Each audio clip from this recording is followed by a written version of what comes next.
365 दिनों में सिर्फ एक महीना ऐसा है जब इंसान के पूरे साल की बुनियाद और नेकियों की मुकम्मल रिपोर्ट सीधे 7वें आसमान के ऊपर अल्लाह रब्बुल इज्जत के सामने पेश की जाती है। ये महीना ना रमजान है ना मुहर्रम, ये वो महीना है जो अभी आपकी नजरों के सामने से गुजर रहा है, यानी शाबान।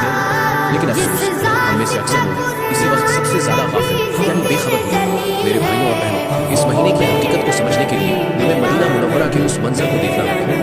हदीस की मशहूर किताब सुनन अन-नसाई में आता है, हजरत मोहम्मद सल्लल्लाहु अलैहि वसल्लम के चहेते सहाबी हजरत उसामा बिन ज़ैद रज़ियल्लाहु अन्हु ने एक बार नबी करीम से पूछा, या रसूल अल्लाह, मैं देखता हूँ कि आप शाबान के महीने में कसरत से यानी बहुत ज्यादा रोजे रखते हैं, उतने किसी और महीने में नहीं रखते, इसकी वजह क्या है? इस पर हजरत मोहम्मद सल्लल्लाहु अलैहि वसल्लम ने जो जवाब दिया वो हर मुसलमान का दिल लरज़ाने के लिए काफी है। आपने फरमाया, ये रजब और रमजान के बीच का वो महीना है जिससे लोग गाफिल यानी नेग्लिजेंट हो जाते हैं, और यही वो महीना है जिसमें आमाल रब्बुल आलमीन के सामने पेश किए जाते हैं। और मैं ये पसंद करता हूँ कि जब मेरा अमल ऊपर उठाया जाए तो मैं रोजे की हालत में हूँ। जरा दिल पर हाथ रखकर सोचिए, कायनात का वो मालिक जिसके कब्जे में हमारी जान है, जब उसके सामने हमारे साल भर का नामा अमाल खोला जा रहा हो तो हमारी हालत क्या होनी चाहिए?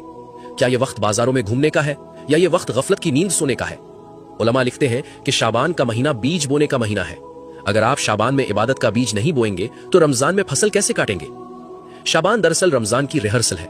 अगर बदन को अभी से इबादत और रोजे की आदत नहीं पड़ी तो रमजान के पहले 10 दिन सिर्फ थकान और सुस्ती में गुजर जाएंगे।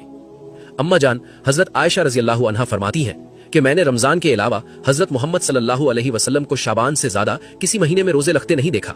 सही बुखारी 1969।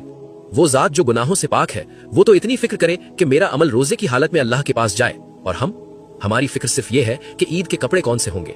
आज हमारे मुआशरे में शाबान को सिर्फ छुट्टी का महीना समझ लिया गया है। याद रखिए, गफलत इंसान के दिल को सख्त कर देती है। जब साल भर का खाता बंद हो रहा हो तो अक्लमंदी यही है कि उस खाते के आखिरी पन्नों पर तौबा, इस्तग़फ़ार और रोजे लिखे हों, ताकि जब अल्लाह उस फाइल को देखे तो अपनी रहमत से पिछले गुनाहों को भी माफ फरमा दे। तो मेरे अजीज दोस्तों, अभी भी देर नहीं हुई। आने वाले दिनों में ये नियत करें कि हम हजरत मोहम्मद सल्लल्लाहु अलैहि वसल्लम की सुन्नत पर अमल करते हुए कुछ नफिल रोजे जरूर रखेंगे, और अगर रोजा ना भी रख सकें तो कम से कम अपनी जबान को अल्लाह के जिक्र से तर रखेंगे। अल्लाह से दुआ है कि जब हमारे अमाल उसके सामने पेश हों तो वो हमसे राजी हो जाए।